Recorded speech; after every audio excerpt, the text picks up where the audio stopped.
Untuk menjadi kaisar manusia terkuat di dunia, aku bahkan dengan tubuh manusia biasa harus sendirian. Memasuki zona gelap yang penuh dengan kematian. Membunuh iblis-iblis yang mengganggu dunia hingga tidak ada yang berani menyebut diri mereka tuan.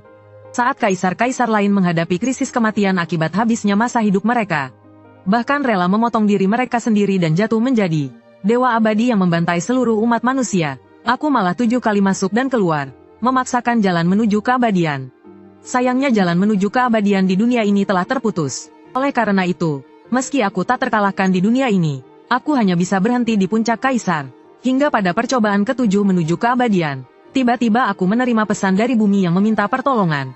Barulah aku menemukan sedikit peluang menuju keabadian. Sebenarnya, setelah menjadi kaisar, aku pernah mencari jejak bumi. Namun aku telah mengelilingi dunia Tianyuan, dan juga galaksi-galaksi di sekitarnya, tapi tidak menemukannya. Karena bumi dan dunia tempatku berada, terletak di alam semesta paralel yang berbeda. Meski aku bisa menghancurkan tembok dimensi dan pergi ke alam semesta paralel lain, namun jumlah alam semesta paralel sangat banyak. Jika tidak memiliki koordinat yang tepat, mencari planet sekecil itu akan seperti mencari jarum di lautan. Namun sekarang, karena aku telah menerima permintaan bantuan dari bumi, tentu aku bisa menghitung dan mendapatkan koordinatnya. Saatnya pergi ke planet asalku. Aku langsung melangkah keluar, lalu tampak jalan cahaya emas terbentang, melintasi seluruh batas alam semesta. Meski ruang berputar dan medan kekuatan bergolak, jalan abadi ini tak terhalang. Semua orang bijak bisa merasakan aura kaisar melalui jalanan ini. Semua orang terkejut dan menghormati saat aura kaisar terasa. Mereka semua membungkuk untuk mengantar kaisar berangkat.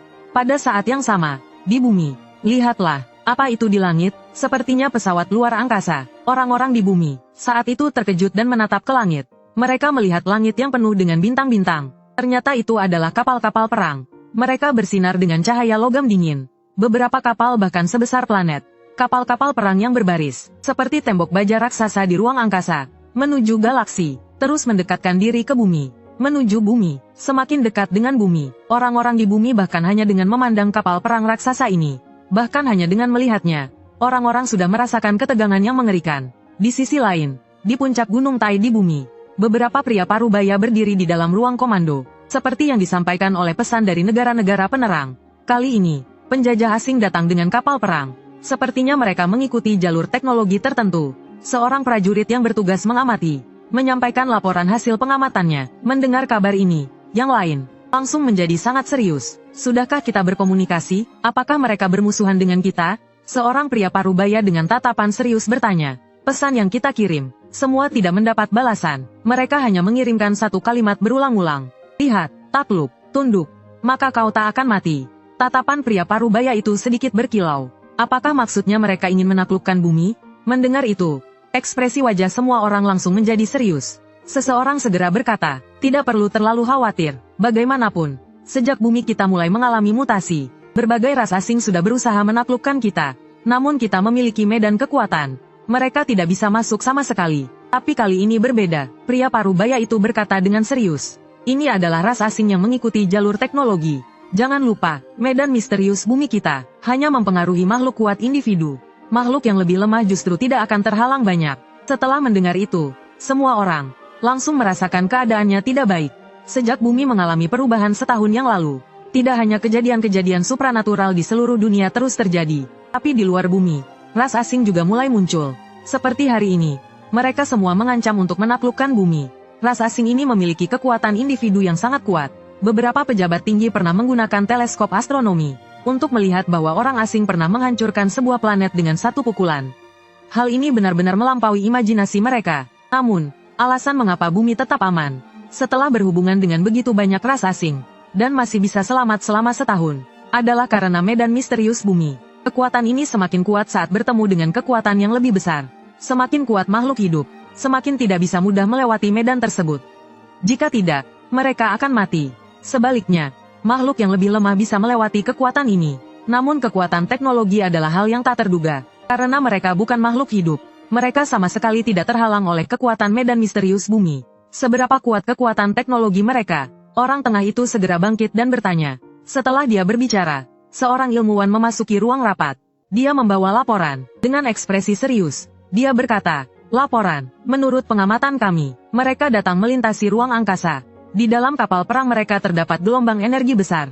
Kemungkinan lebih kuat 1000 kali lipat dari gelombang energi yang dihasilkan oleh senjata nuklir bumi. Dengan kekuatan teknologi kita bahkan tidak bisa menghalangi mereka selama 1 hari. Sebuah aura keputusasaan tiba-tiba menyelimuti hati semua orang. Sementara itu, di luar angkasa bumi, di dalam armada, sebuah kapal utama sebesar planet, Kapten, bumi telah menembakkan senjata ke arah kami. Seorang makhluk asing yang mengenakan pakaian aneh, yang tampak seperti gurita, melapor kepada sosok yang dikenal sebagai Kapten.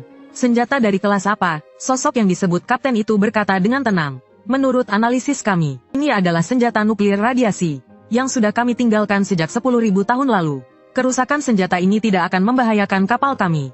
Setelah tentara asing berbaju gurita itu selesai berbicara, ia menunjukkan senyum mengejek. Rasanya seperti anak kecil, yang mengancam untuk bertarung sampai mati dengan kita. Namun ternyata hanya menyemprotkan air dengan pistol mainan. Hahaha, bumi benar-benar telah jatuh. Dulu, mereka adalah salah satu dari 10 besar bangsa. Sekarang, tidak hanya mereka tidak memiliki evolusioner yang kuat, mereka bahkan tidak dapat mengembangkan teknologi yang layak. Kapten itu tertawa sinis. Semua bangsa berpikir kami adalah bangsa teknologi, yang hanya mengandalkan kekuatan luar. Namun, mereka tidak tahu bahwa kelemahan fisik hanya bisa diatasi dengan mesin yang terbang. Sesuai rencana, serang bumi secara menyeluruh. Kapten mengayunkan tangan besar dan langsung membuka saluran komunikasi armada. Perintah itu segera disalurkan ke telinga semua orang. Sekejap kemudian, dari benteng armada di ruang angkasa, terdengar sorakan kegembiraan. Gelombang energi menyebar dari tubuh kapal, membuat segala sesuatu di sekitarnya hancur. Di luar bumi, Pluto mengalami gelombang energi yang begitu kuat, hingga meledak menjadi puing-puing di ruang angkasa. Saat itu di bumi, di ruang komando berbagai negara bumi, semua pemimpin merasakan dunia mereka runtuh. Mereka mulai menyerang. Sepertinya senjata nuklir kita bahkan tidak mampu menembus pertahanan mereka. Bahkan di atas armada, makhluk asing sudah mencoba menguji kekuatan medan dengan mencoba melewatinya. Kemudian, sesuatu yang benar-benar membuat umat manusia putus asa terjadi. Makhluk asing yang melewati medan itu tidak hanya tidak mati, namun setelah meminum obat tertentu, mereka bahkan kembali bertenaga seperti baru lahir. Dengan peralatan, mereka bahkan bisa melihat makhluk asing di kapal perang sudah mulai merayakannya. Bahkan beberapa makhluk asing mulai mengirimkan deklarasi penaklukan ke bumi. Kami datang untuk menaklukkan. Kalian hanya bisa tunduk. Ingatlah nama suku kami. Kami adalah tabu. Namun, tepat sebelum kata-kata mereka sepenuhnya selesai, tiba-tiba, ruang dan waktu tampaknya berhenti sejenak. Kemudian, baik di bumi maupun di sisi armada, mereka menyaksikan pemandangan mengerikan yang sulit mereka lupakan. Terlihat sebuah jalan emas yang seolah terbakar, muncul dari kedalaman ruang angkasa. Di atasnya, gelombang energi bergulung, runa-runa berkilau, gemerlap dan menyilaukan. Dan yang lebih mengejutkan adalah, terlihat sosok cemerlang berdiri di atasnya, dikelilingi oleh bintang-bintang, dengan perlindungan dari naga sejati, Phoenix merah, dan 4 simbol lainnya. Sangat misterius. Siapa itu? Siapa yang berani melebihi kapal perang kami? Melihat sosok itu, makhluk asing akhirnya tersadar. Mereka membuka mulut dengan rasa marah namun juga ketakutan. Tidak jelas. Kami telah mengumpulkan informasi tentang para petarung terkuat dari berbagai ras di alam semesta. Tentara gurita mengeluarkan alat, sambil sibuk mencari data. Ia berkata, berapa kekuatan tempurnya? Kapten tidak bisa menahan diri untuk bertanya. 100 miliar, bukan, 1000 miliar, 10.000 miliar, triliun. Sepertinya ada masalah dengan alat ini. Alatnya tidak bisa menampilkan kekuatan tempur lawan. Tentara gurita melihat angka yang terus berubah pada alatnya. Ia tampak agak bingung, namun ia tidak menyimpulkan bahwa itu karena lawan terlalu kuat. Ia justru menyalahkan alat tersebut. Kapten mendengus dingin. Apa pedulinya dengan kekuatan? Ras kami bukanlah sasaran empuk. Ia menggunakan teknologi komunikasi untuk mengirimkan pesan ke sosok itu. Segera pergi. Jika tidak, jangan salahkan kami. Dengan teknologi ras kami, melakukan ini bukanlah hal yang sulit. Namun sosok itu tampak seperti tidak mendengarkan. Ia hanya sedikit mengangkat kaki dan berjalan menuju armada perang. Sejurus kemudian, telapak kakinya, seperti gunung besar yang menumbangkan langit, menekan turun. Ratusan simbol berkilau, jalan besar bergetar, kosmos kosong pun hancur. Kekuatan yang luar biasa, menakutkan, menggetarkan seluruh zaman. Armada perang yang semula penuh dengan energi, sekarang tampak seperti butiran pasir di lautan. Saat keduanya bersentuhan, langit yang gelap tiba-tiba meledak dengan cahaya gemerlap. Itulah cahaya dari kehancuran armada yang menciptakan kilauan itu. Dan saat itu, yang paling mengejutkan adalah di bumi. Melihat adegan ini, para pemimpin dari berbagai negara hanya bisa tercengang. Di teleskop astronomi dan kamera satelit yang mereka gunakan, terlihat sebuah langkah sederhana yang menginjak abis armada asing yang hampir menghancurkan bumi. Seluruh armada itu rata, hanya tersisa kehancuran. Ruangan perang Taisan di Jiuzhu. Pria parubaya tampak tertegun menatap layar. Ia terdiam, seolah terhenti. Semua orang di sana juga merasakan hal yang sama. Di dalam hati, hanya ada keheranan yang luar biasa. Tunggu, kalian lihat frame ini. Sepertinya ada sosok manusia dalam cahaya emas ini. Teknisi yang bertanggung jawab atas pemutaran gambar tiba-tiba berseru saat memindahkan frame ke gambar itu. Apakah dia yang menghancurkan armada asing itu? Semua mata berfokus pada sosok dalam gambar itu. Ini sebenarnya makhluk apa? Dengan kekuatan satu orang bisa menghancurkan armada? Semua yang ada di sana tidak bisa menahan kekaguman. Ada orang dengan kekuatan seperti ini? Apakah dia dewa yang ada dalam legenda? Pria parubaya itu menatap gambar itu dengan sangat fokus. Berkata pelan pada dirinya sendiri. Pada saat yang sama, sebuah sosok putih muncul di luar bumi. Dengan senyum aneh di wajahnya. Hehe, tak disangka. Ternyata bumi benar-benar dilirik oleh ras asing. Bumi memanggilku kembali. Apakah ini krisis yang dimaksud? Detik berikutnya, pandangan saya langsung tertuju pada bumi. Ternyata bumi memiliki ruang level kaisar. Ruang ini cukup menarik, bahkan bisa menghalangi kekuatan dari luar kehidupan bumi. Jadi, yang mengatur ruang ini adalah orang bumi? Mataku berkilauan dengan simbol-simbol. Sekali pandang, aku sudah bisa melihat struktur ruang ini. Aku segera melangkah menuju ruang itu. Tanganku terangkat dengan cepat. Lalu, tanda hati langit bumi langsung berada di telapak tanganku. Kemudian aku memeriksa informasi bumi. Melihatnya, aku tidak bisa menahan kerutan di dahi. Karena tanda hati langit ini sangat kacau. Informasi tentang bumi sangat minim. Seperti semuanya telah dihapus. Namun, dari sini aku bisa sedikit mengerti. Bumi yang aku tinggali sebelumnya bukanlah wajah aslinya. Ternyata bumi dahulu adalah dunia yang sangat kuat. Selevel dengan dunia Tianyuan besar. Namun karena suatu alasan khusus, itulah yang menyebabkan penampilannya sekarang. Tak heran jika bumi menjadi sasaran perebutan dari ras asing. Sepertinya bumi sedang mengalami sebuah siklus. Seperti burung phoenix yang membangkitkan kembali dirinya. Saat ini sedang berada dalam tahap kebangkitan setelah terbakar. Akan segera kembali menjadi dunia yang kuat. Hal ini bahkan membuatku sedikit terkejut. Tentu saja, saat aku meninggalkan bumi, aku hanyalah seorang manusia biasa. Rahasia tentang bumi sama sekali tidak dapat diketahui. Hanya saja tanda hati langit itu penuh dengan kekacauan. Lalu, siapa yang memanggilku kembali? Belum sempat aku sadar, suara itu terdengar lagi di dalam pikiranku. Mendeteksi bahwa pemilik sistem sedang berada di wilayah sistem. Sistem mulai menghubungkan, dengan suara-suara yang berturut-turut muncul. Ekspresiku berubah aneh, jika bukan karena sedikit pengaruh padaku. Mungkin sudah kutumpas dengan kekuatan pikiran. Tapi aku sudah menjadi seorang kaisar. Lalu, apa gunanya sistem ini? Aku melambaikan tanganku, dan di hadapanku muncul titik cahaya berwarna-warni, yang berkilauan dengan misteri ajaran jalan. Tak mengherankan, sistem ini ternyata adalah produk dari aturan dan evolusi jalan besar. Namun, sebagai seorang kaisar, aku bahkan tidak bisa melihat asal-usul sistem ini. Berarti, pihak lain dalam memahami jalan besar, mungkin jauh lebih tinggi dariku. Pada saat itu, sistem berbicara lagi. Tugas pemula dirilis. Harap tuan rumah di pertemuan reuni teman sekolah menamparkan muka orang kaya Tangsan. Tugas ini tidak bisa ditolak atau dihindari. Gagal akan dihukum dengan menghilangnya sistem. Sukses akan mendapatkan hadiah spesial yang sesuai dengan tahapanku. Reuni teman sekolah. Mendengar itu, otakku terasa seakan beku sejenak. Dua kata lama itu menarik kembali. Kenangan dari tahun ke-20-an.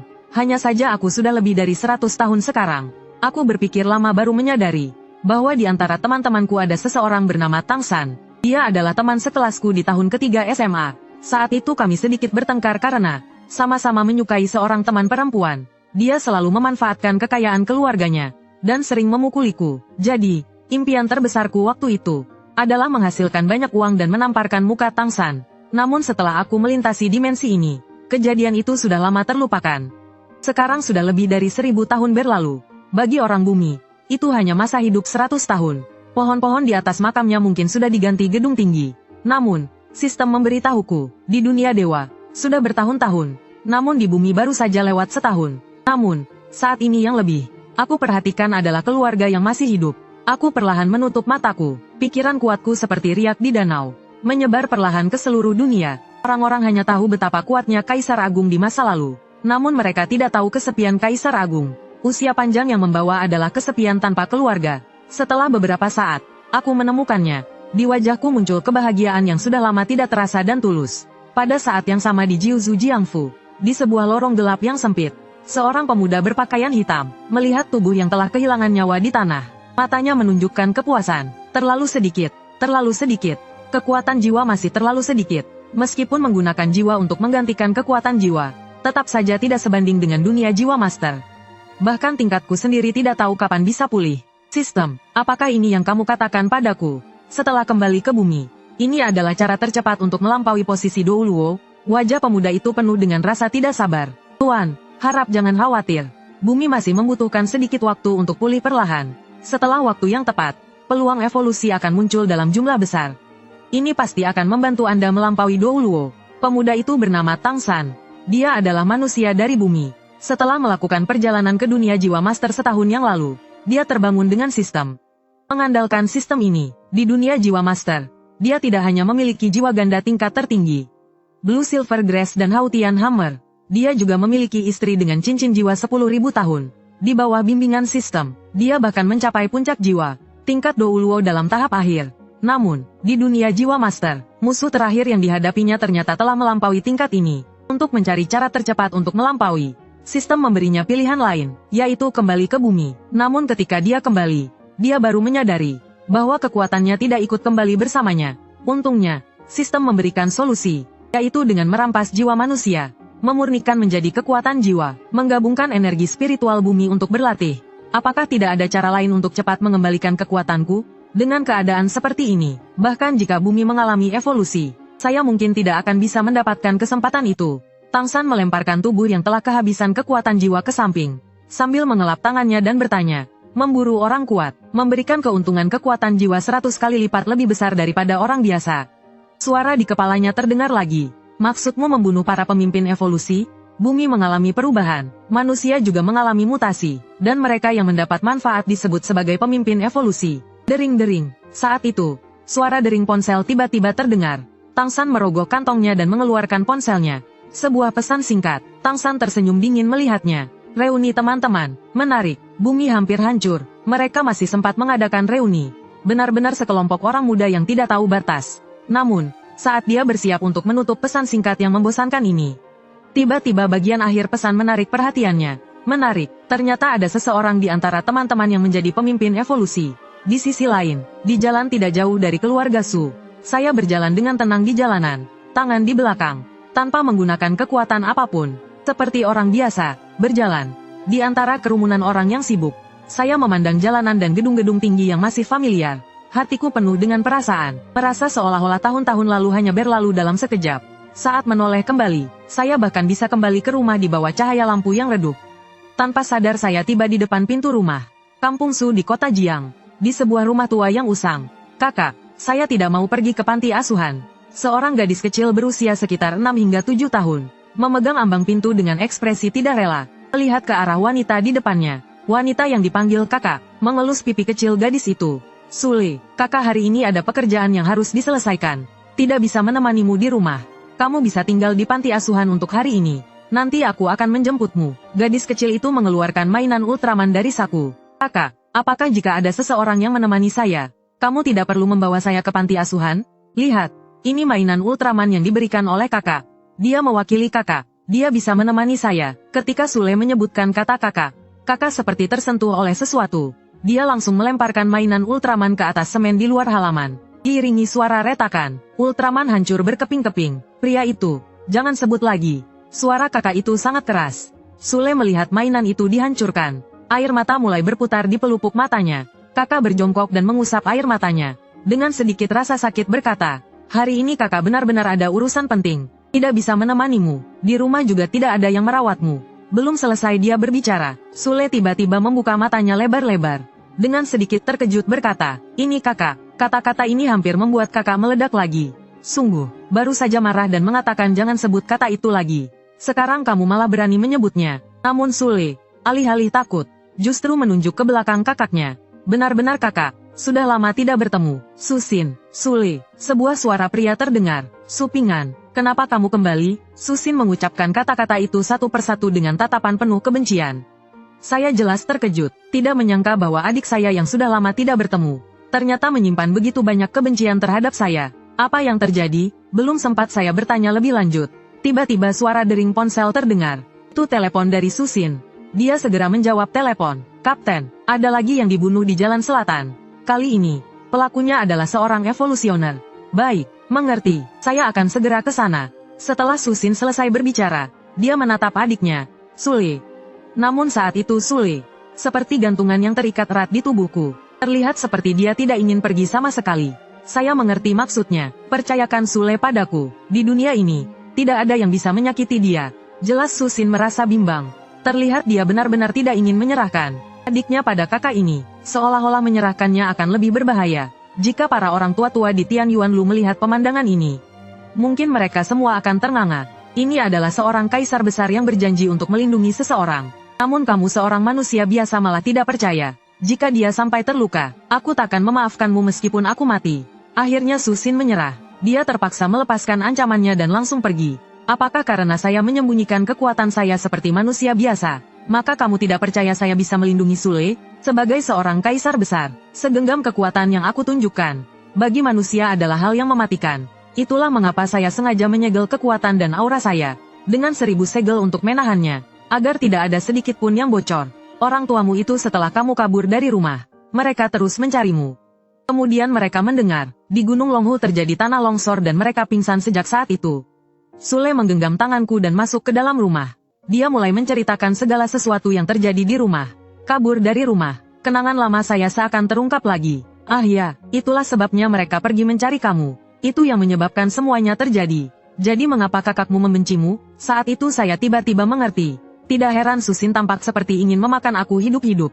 Saya ingat dulu saya berselisih dengan orang tua hanya karena satu hal. Pada akhirnya, itu hanya karena kekanak-kanakan. Hingga aku memutuskan untuk kabur dari rumah. Tentu saja, itu hanya perkataan belaka. Namun siapa yang tahu? Setelah aku kabur, kejadian buruk terjadi.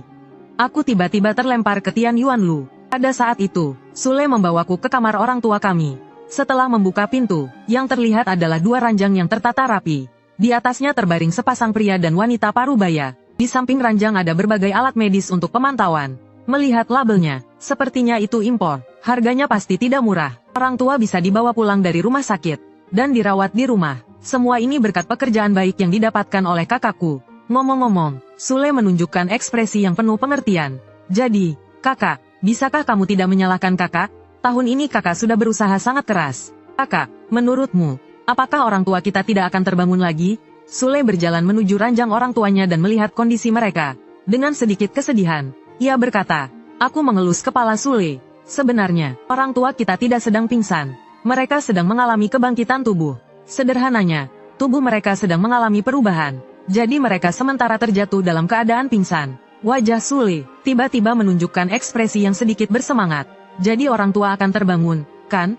Kamu tahu dari mana? Karena mata kakak sangat istimewa. Dapat melihat banyak hal yang tidak diketahui orang biasa. Aku menunjuk ke mataku. Sule menganggukkan kepala. Jadi kakak, apakah kamu pergi dari rumah selama ini? Karena mata kamu, mendengar pemikiran adikku. Aku tidak merasa aneh. Lagi pula dia hanya seorang gadis kecil berusia 5 atau 6 tahun. Aku tidak pergi karena mataku, melainkan karena tanpa sengaja. Aku pergi ke dunia lain. Itulah sebabnya aku istimewa. Pergi ke dunia lain, Sule berpikir sejenak. Apakah itu seperti dunia alien yang sering disebutkan di berita? Aku menganggukkan kepala. Aku tahu tentang itu. Sule terlihat sedikit bersemangat. Aku mendengar dari kakak bahwa alien itu sangat kuat. Satu pukulan saja bisa menghancurkan bumi. Kalau tidak ada sesuatu yang menghalangi, kita semua akan diculik oleh alien. Omong-omong, tiba-tiba adikku sepertinya ingat sesuatu. Dia melompat turun dari kursi, lalu dengan lompat-lompat membuka laci kamar. Kemudian mengeluarkan sebuah ponsel, memberikannya padaku. Hehe, kakak tidak membolehkan aku pakai ponselmu. Jadi aku sembunyikan di kamar orang tua. Dia tidak akan mencarikannya, dan aku juga sering mengisi daya ponsel ini. Aku memandang benda ini yang familiar namun asing, sedikit terkejut. Kemudian, adikku melanjutkan. Beberapa hari yang lalu, seorang temanmu menelepon. Tanya apakah kamu sudah kembali. Dia juga minta aku memberitahumu untuk datang ke reuni teman-teman. Setelah berbicara dengan adikku, dia kemudian pergi untuk mengerjakan PR-nya. Reuni teman-teman, aku bergumam. Namun di dalam kepalaku, muncul petunjuk tugas dari sistem. Siapa yang menciptakanmu? Aku menyampaikan pikiranku. Pertanyaan tersebut di luar kemampuan jawabanku. Aku tidak terkejut dengan jawaban ini. Lalu aku mengganti pertanyaan. Bisakah kamu membawaku ke dunia dewa? Kali ini, jawaban dari sistem berbeda. Sistem ini ada untuk membantu Tuan menjadi yang terkuat di dunia. Tentu saja bisa pergi ke dunia dewa. Aku sedikit bingung. Jalan menuju keabadian sudah terputus. Bagaimana kamu bisa membawaku ke dunia dewa? Silakan selesaikan tugas pemula terlebih dahulu. Aku terdiam sejenak, jelas sedikit bingung. Setelah berkomunikasi dengan sistem, meskipun tidak mencapai tujuan, namun ada cara baru untuk pergi ke dunia dewa. Lagi pula hanya perlu menghadiri reuni teman-teman dan memalukan teman-teman lama. Sebenarnya itu tidak sulit. Saat malam tiba, pemberitahuan terbaru dari waktu kejadian aneh minggu ini. Beberapa kasus pembunuhan baru-baru ini terjadi di Jiangcheng. Motif pembunuhan pelaku masih tidak jelas. Kami menghimbau kepada warga untuk menghindari keluar malam. Usahakan untuk memilih jalan yang ramai. Sule terus mengganti saluran dengan remote. Klik, kunci pintu berputar. Kakak, Susin, membuka pintu dan masuk. Dia datang ke depan kami di ruang tamu. Dibandingkan dengan siang, wajahnya tampak sedikit lelah. Setelah mengganti pakaian, dia tiba-tiba tampak teringat sesuatu, dan menatapku dengan tatapan marah. Apa yang kamu lakukan di sini? Kamu masih ingat rumah ini? Kamu tahu setelah kamu kabur, orang tua kita mencarimu. Mereka sampai tidak bisa bergerak di tempat tidur, kan? Sule terus-menerus bertanya. Aku tidak mengatakan apapun, membiarkannya melepaskan emosinya. Namun, Sule bangkit dari kursi. Dengan suara pelan menjelaskan, kakak bukan tidak pulang, tapi dia pergi ke dunia alien dan tidak bisa kembali lagi. Selain itu, kakak bilang orang tua kita bukan sedang koma, tapi sedang mengalami kebangkitan fisik. Mereka akan segera sadar. Susin mendengar perkataan adiknya ini. Dia memberi pandangan tajam ke arahku lalu mendengus. Kamu memang pandai menipu anak kecil. Aku hanya bisa menggelengkan kepala dan tersenyum pahit. Apa yang Sule katakan itu benar. Aku terjebak di dunia besar Tianyuan. Di sana, setelah menjadi kaisar, aku akhirnya mendapatkan kesempatan untuk kembali ke bumi. Aku tidak berniat menyembunyikan identitasku dari keluarga. Tapi Susin langsung tidak tahan dan membalikkan mata. Jika kamu kembali, aku tidak peduli. Tapi sebaiknya kamu segera pergi. Sule, malam ini tidur dengan aku. Sule terpaksa mengikuti dengan enggan. Namun, saat melewati depanku, dia tidak bisa menahan diri dan berkata, kakak saja tidak percaya padamu. Bagaimana kalau kamu pukul satu planet hingga hancur? Supaya kakak percaya kamu pergi ke dunia alien. Aku tertegun sejenak. Sepertinya itu juga bukan hal yang mustahil. Namun aku segera tersenyum santai. Kakak saya ini, sudah hidup selama bertahun-tahun di dunia alien. Aku sudah tidak perlu lagi membuktikan apapun kepada orang lain. Waktu kita masih panjang, kakakmu akan mengerti. Ayo tidur saja. Keesokan harinya, kota Jiang, sebuah kota yang dibangun di tepi sungai. Dan di tepi sungai ini, terletak hotel terbesar di Jiangcheng, Jianghai Grand Hotel. Ini adalah hotel bintang 5 yang paling terkenal di kota ini. Saat ini, di depan hotel, 10 orang muda sedang berkumpul bersama.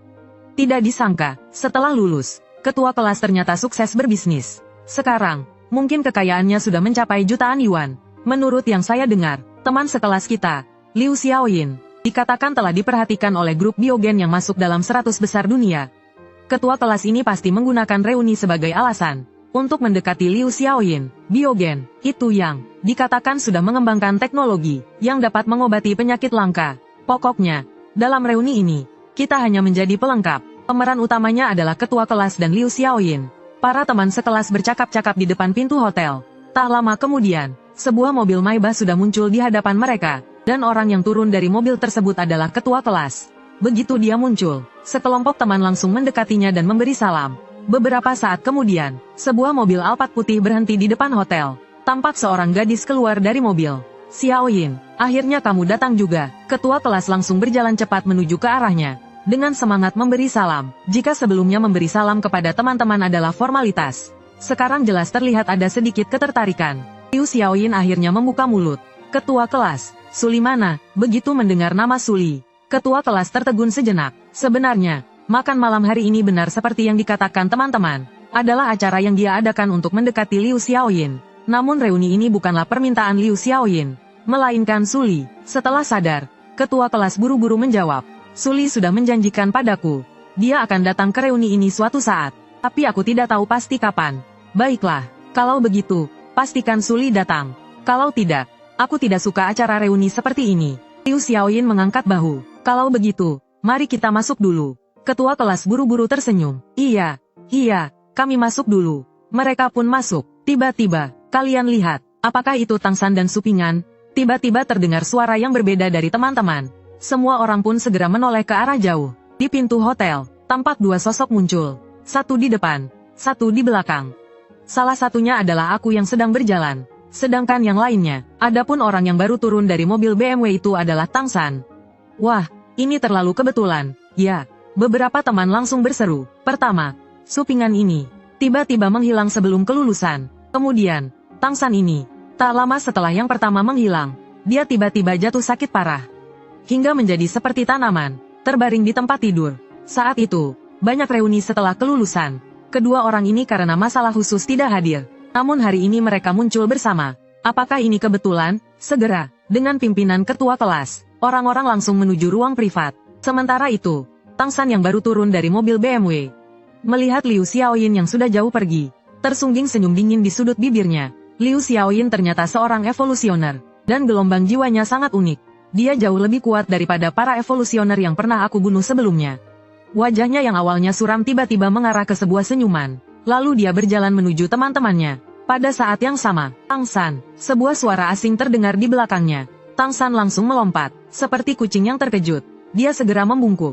Siapa itu? Dia terkejut. Cepat-cepat menoleh dan melihat ke belakang.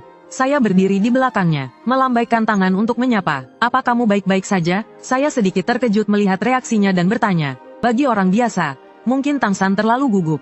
Tapi tanpa dia sadari, gelombang kejut sudah melanda pikirannya. Dia adalah seorang Douluo dengan 2 jiwa-jiwa. Tang San, kekuatan jiwanya sangat besar. Di dunia jiwa, tidak ada yang sebanding. Tidak ada yang bisa mendekat tanpa dia merasa. Dengan kedekatan yang begitu diam-diam, tanpa dia tahu. Dan pemuda itu berhasil melakukannya. Kamu supingan, Tang San mengingat pemuda itu. Tatapannya terkunci pada lawannya, seolah-olah ingin mencari rahasia dari dirinya. Namun setelah sejenak, dia menyerah. Dalam indera, pemuda itu sangat biasa. Bahkan bukan seorang evolusioner. Lalu dia mencoba menenangkan dirinya. Mungkin karena masalah kemampuan indera di bumi. Tang San menatap saya dengan tajam, lalu berbalik pergi. Tidak berniat untuk melanjutkan percakapan. Tidak lama kemudian, semua orang sudah duduk di meja makan. Sekarang giliran ketua kelas dan Liu Xiaoyin yang menjadi pusat perhatian.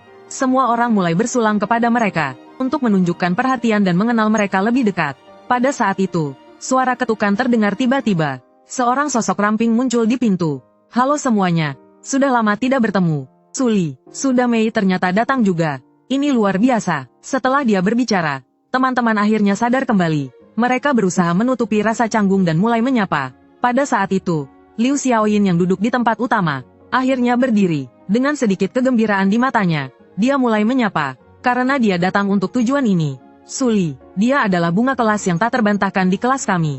Namun, ini bukan alasan utama Liu Xiaoyin tertarik padanya, melainkan latar belakang keluarga Suli. Dia adalah anak haram dari presiden grup Senyin di Jiuzhou. Bagaimana seorang anak haram bisa terhubung dengan mereka? Ini adalah cerita yang tersebar di kalangan teman-teman. Karena Suli adalah anak haram. Sebelum dia dewasa, dia dibesarkan secara lepas. Hanya setelah lulus sekolah, dia diakui oleh presiden grup. Namun, Liu Xiaoyin tahu lebih banyak dari itu. Karena Suli tidak hanya itu.